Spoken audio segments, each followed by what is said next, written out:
Yo, what's up, y'all? Welcome back to the Sandbox. I got my guy Brett here. How you doing today, brother? I'm good, man. How you doing? Yes, sir. Feeling blessed. Yes, I hope sir. you are too, man. Good I to hope be you back, are man. too. Yeah, for sure. Yes, sir. Let's start off with just how you feeling. Where's your mind space at right now?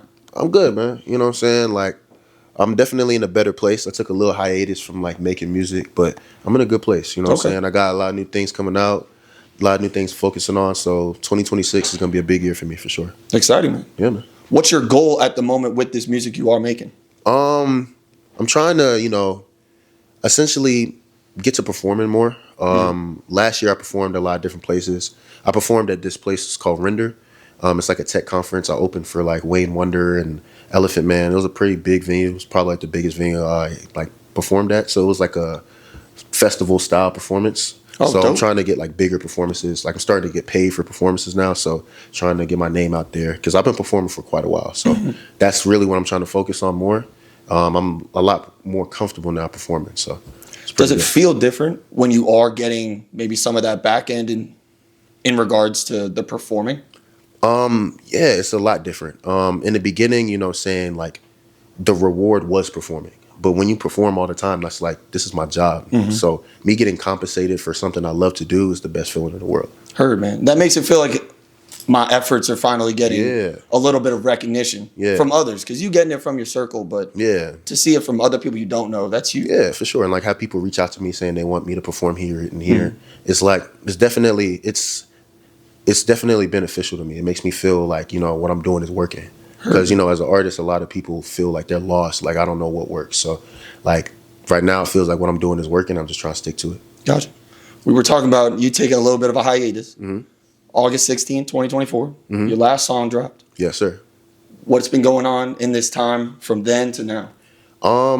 Just trying to rebrand myself in a certain way. I've been making music for quite a while. So it's like, I felt like I didn't really know exactly the type of music I wanted to make, and I feel like I kind of lost my identity when it comes to like certain type of music I was making.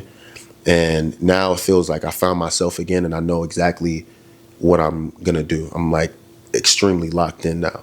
So I started making music when I was like 21. I'm 27 now. So there's a lot of ups and downs. People say when you turn 25, that's when you start like really seeing things for what it is.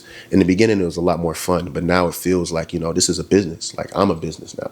And I'm starting to understand like the business aspect, the marketing, and a lot of it was just planning and figuring out what exactly I need to do and how to balance the money for it. So now I figured it out, and now I'm about to go crazy with it. Heard. So you've dealt with the logistics. You've gotten that side of it figured out. Has it changed your music and the output you've had? Yeah, I mean, the type of music I'm making now is more intentional. Back then, like I said, it was fun. So I'll go in the studio, just joke around, make anything.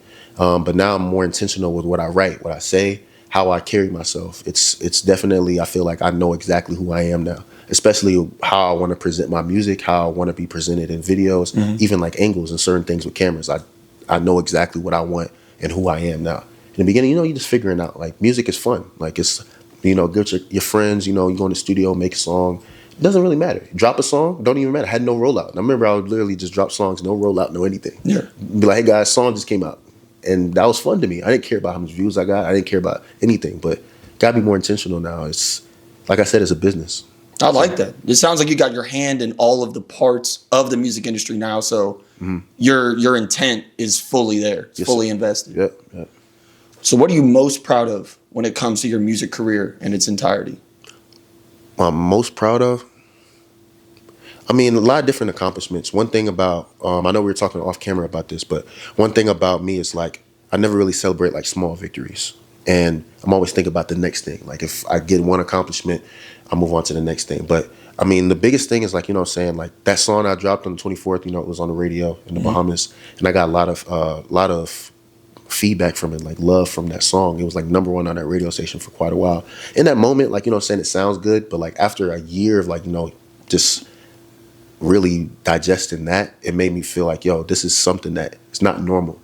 Like this is something that I need to cherish. So it's like that right there is one of the biggest accomplishments that I had. Like being number one on a radio station is a big thing.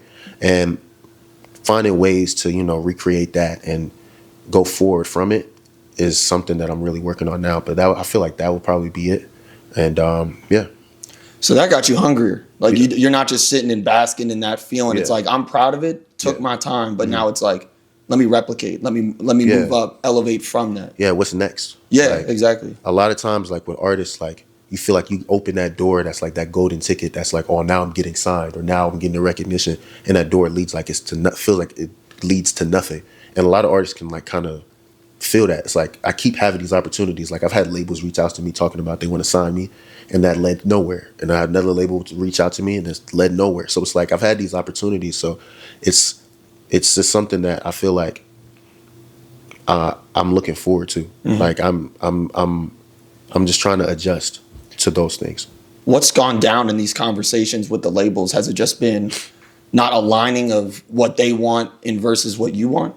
Yeah, I mean, I had labels reach out to me, and then they told me I wasn't ready. And it's like, you reached out to me. So it's like, that's the thing that made no sense. It was like, oh, you need to do this, this, this, and this for us to sign you. And it's like, you reached out to me. Like the way that the label found me, it was like he heard my song on the radio, called the radio station to find out who I am. Found me, and then said, oh, well, we would sign you, but we don't have the money to sign you. We just signed somebody else. But we want to keep in contact with you. So, but here's some tools to get better as an artist. And I'm like, all right, cool. And then other labels talked the money. They wanted like 80% of my royalties and stuff like that for like $250K. It was just something that's just more so like, you know, I'm very grateful because a lot of people don't have those conversations. I'm very grateful. That's recognition that what I'm doing is working for people to reach out to me. But it's just more so like, you know, the conversations is just not what I want to hear, but it's a step in the right direction. Like a lot of artists are very in the dark about about the accomplishments and knowing if what they're doing is working. Is this song actually good? You have friends tell you it's good, but a label's telling you that they think you're good. That kind of shows that I'm ready. Like what I'm doing is the right thing. Yeah. So yeah. You're still pulling like at least valuable information from them. They're giving you a little sauce here and there. So like these conversations are still beneficial. Yeah, so that's sure. great to hear, man. Yeah, man. For the lyrics that you have though, do you prefer to be more cryptic with your messaging, or do you like to just be straight up and just blunt with how you say things in your music? It depends. Recently, I've tried to be more vulnerable. I tried to hide. I wouldn't say hide. I tried to be like more mysterious in the past, but now I want to be more vulnerable in my music and express. I feel like that is how you can actually connect with somebody on like an actual level. Me being cryptic about how I like, you know, certain things about relationships. I thought that, people could relate because it's cryptic, but I feel like the more personable I am, somebody might actually go through the exact same experience or they can relate to my experience. So I've realized that you got to be more vulnerable with it. In the beginning, like I said, I was making music for fun, so I wasn't really thinking that deeply into a song. Like I'll write some lyrics, or a lot of times I didn't write. Like I said, it would come like from my head. Like I'll just like freestyle and make a song. But now I'm starting to be more intentional. Like there's songs that I had in the past that I've actually reworked now that I'm about to drop soon because I felt like the lyrics weren't hitting as much as they should. In the past, I would have just dropped them and be like, yo, that's fine. And people would have been like, it's a good song, but I'm trying to make great music. I see. So you liked the sound of it. That's why you circled back to it, but it was the messaging behind it that you wanted to shift. For sure. I got you. So let's get into relationships. I know some of your music has some relation to that. Is there any way to bounce back from a really bad, horrendous first date? Bad first date? In terms of what? Like, was it bad because of what I did or bad because of what she did? Like, let's say it was something you did. And she just rubbed it the wrong way. You felt a little unsure about it. How do you bounce back from that? I mean, they say first impressions matter, but a lot of times, you could give somebody a second chance. I feel like you should, depending on exactly what it was. There's a way to bounce back for sure. But like I said, it just depends on what it is. But I think that, first impressions do matter, but I feel like you should probably at least talk it out, try to figure out exactly, a lot of people when they hear something they don't like, they automatically assume that this person is a certain way. Sometimes you got to actually like talk to them and be like, all right, so like what exactly did you mean by this when you said that? Because I didn't like this. And vice versa. If I say something that she didn't like, I can reach out to her. Hopefully, most women probably would just cut you off if you immediately. But if she's willing to actually listen, you know what I'm saying? And like, try to express like, this is what I meant by that. Like, I'm not this way. So, I mean, I feel like there is a way. Majority of the time, for me, I'm pretty understanding. I know I see things from a lot of different perspectives, but I know most women, you fuck up that first date, it's over. They just got to give you a chance to hear you out. Because if they don't, they're running down that rabbit hole of this one thing you said. Yeah. They go into their friends, probably hearing the worst. Yeah, So and- sometimes having that one-on-one is huge. Yeah, because they might compare it like the one thing I said, her ex used to say it all the time. Now, he's just like my ex. I'll never talk to him again. You could have meant it in a totally different light. And it's like, you know what? You might not even get the chance to defend yourself. Never. I'm just like her ex. So it's apparently. So, yeah. What is worse for a relationship? Toxicity or codependency? I think that some people are fine being codependent, but if it's toxic, it's just like, that's just going to mess up your mental health. It's just something like, I know some people like toxicity, but for me, it's like, if a relationship is too toxic, I just don't want it. Like, a lot of people think that if a relationship is toxic, that means that they love me, that's why it's toxic. No. If somebody's codependent, they're dependent on you for a reason. But that's just something you could get through. That's not something, that doesn't mean they're a bad person. If somebody's toxic, she could just genuinely be a bad person. Or he might be just genuinely be a bad person.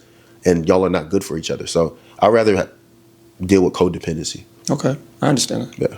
Has that come from your own internal experience with like a toxic relationship, or have you just seen it out in the wild? I would say it comes from me, and then also like what I hear from like my friends telling me about their relationships. So for me, like if I'm in a toxic situation, like me, I don't really like I'm a pretty chill person. So if I'm consistently dealing with toxic shit, it's just no for me. I'm not gonna say I'm non-confrontational, but I just want a girl to be my peace. If you're consistently making my life toxic when it's not toxic without you, then I just can't be there. That's real though. Yeah. That's real. Yeah, Let's shift gears. I want to ask you, I'm hungry. I don't know about you, for sure. but what's your favorite go-to Atlanta spot? Favorite go-to Atlanta food. spot for food? Shit, man. You know, I'm a foodie. I go to a lot of different places. Okay. So I wouldn't say I have a go-to. There's like a long list of places I do like to go to. What's a place you couldn't live without? How about I that? couldn't live without in Atlanta. You know, shit, man. I'm trying to think. You know, I love American Deli for sure. I love American Deli. But let me see. I don't know. I'm gonna have to probably contemplate a little bit longer on that one, because I got like a long list of food places that I do like to go to. I like trying different places. I like all types of food. I like Wagyu House a lot. Wagyu House is cool.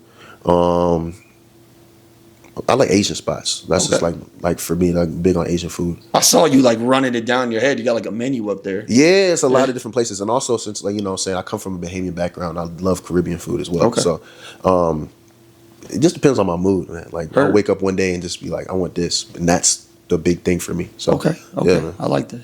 For the music, man, would you rather have 1 million fans that really like you or 100 fans that love you? If I have 1 million people that really like me, I look at it like this. Prime example. If you like me, would you give me $1? Yeah. Right? I can get $1 from 1 million people. That's $1 million. So I have 1 million people that like me. 100 people that love me is cool. You know, they'll probably die for me. Cool. But it just depends. Like, you know, I'd rather have 1 million people that like me, especially for music reasons. Yeah. Yeah, for the outreach. Yeah, I for the feel like outreach. For that's the outreach. major. Yeah.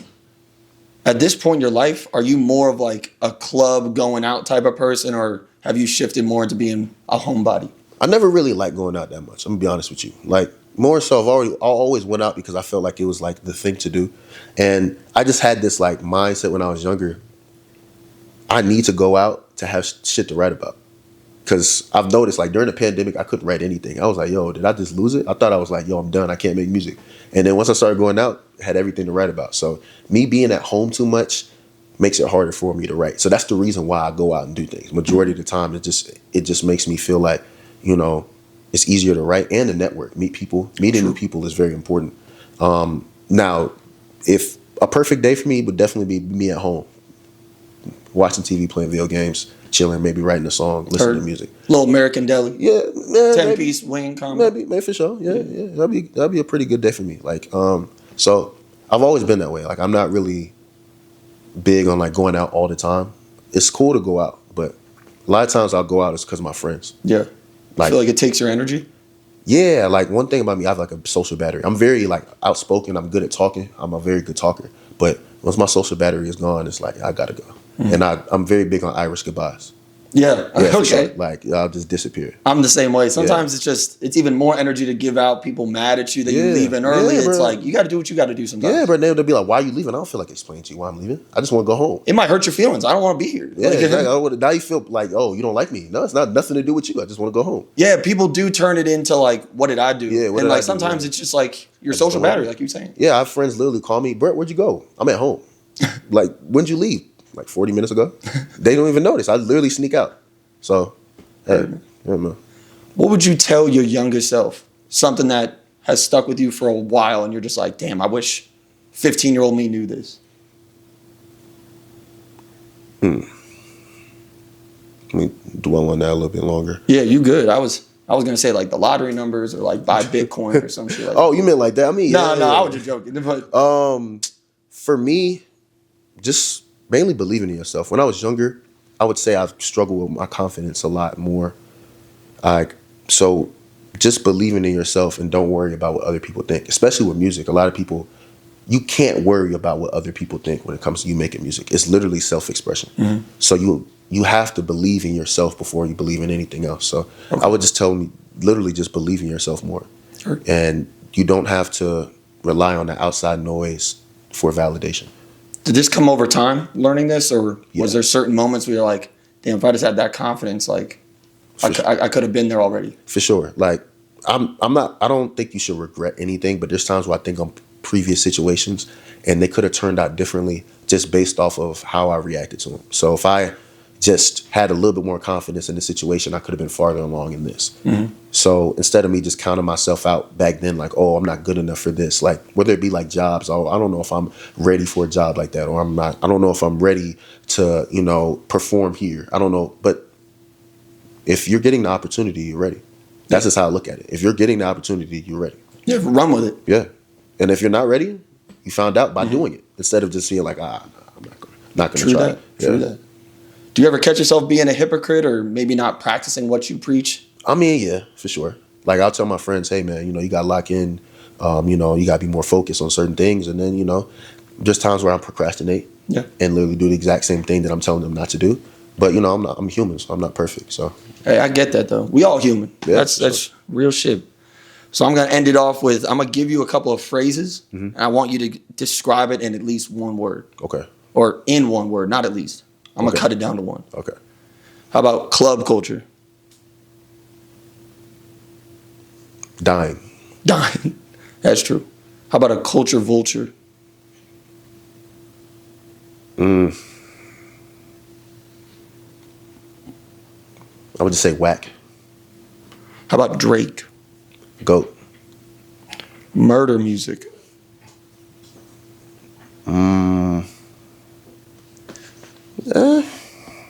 Murder music.